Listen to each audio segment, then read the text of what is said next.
नमस्कार मित्रों, आज हम बात करेंगे भिलो के विवाह के रिवाज के बारे में कि भिलो के विवाह के कौन कौन से रिवाज हैं उसके बारे में। मोरबंदी विवाह।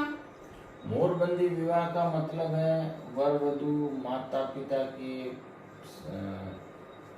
सहमति से मोर बांध के देशी विवाह करते हो मोरबंदी विवाह कहा जाता है। और हरण विवाह। हरण विवाह से तो सीधे ही ज्ञात होता है कि भाई किसी का हरण करके ले जाना फिर विवाह करना हरण विवाह। परवृक्षी विवाह।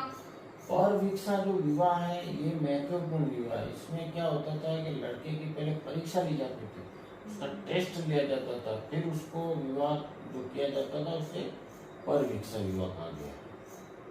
और क्रय विवाह।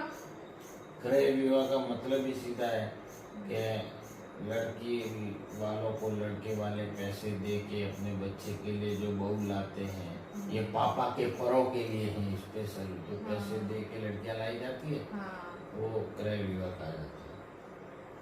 और सहमति विवाह। सहमति विवाह से अपना ज्ञात होता है कि एक दूसरे की सहमति है, वो अलग अलग जो जाति के लोग लड़के लड़कियां हैं उनकी सहमति से जो विवाह हो रहा है वो सहमति विवाह का उसे प्रेम विवाह भी कहा। हठ विवाह।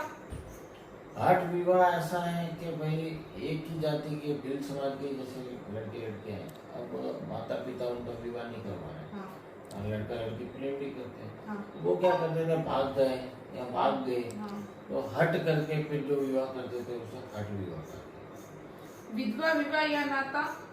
विधवा विवाह या नाते से सीधा सीधा अपना ज्ञात होता है कि कोई औरत है और वो या तो पति मर जाता था या फिर उसका कोई छोड़ देता था तो फिर उसका नाते देते हैं, अपने नाते भिलो समाज में जो नाते देते हैं उसको नाता विवाह। और घर जमाई। घर जमाई के बारे में तो आप बताओगे थोड़ा। घर जमाई विवाह वो विवाह होता है कि वधू पक्ष को जैसे लड़के वाले मूल्य देने में असहमत होते हैं तो अपने बेटे को उनके घर ही भेज देते, तमाम जिंदगी भर के लिए वो उनके घर का कार्य करता है और वहीं रहता है, उसको बोलते हैं घर जमाई विवाह। वहीं रह के घर जमाई बना। घर जमाई बना रहता है।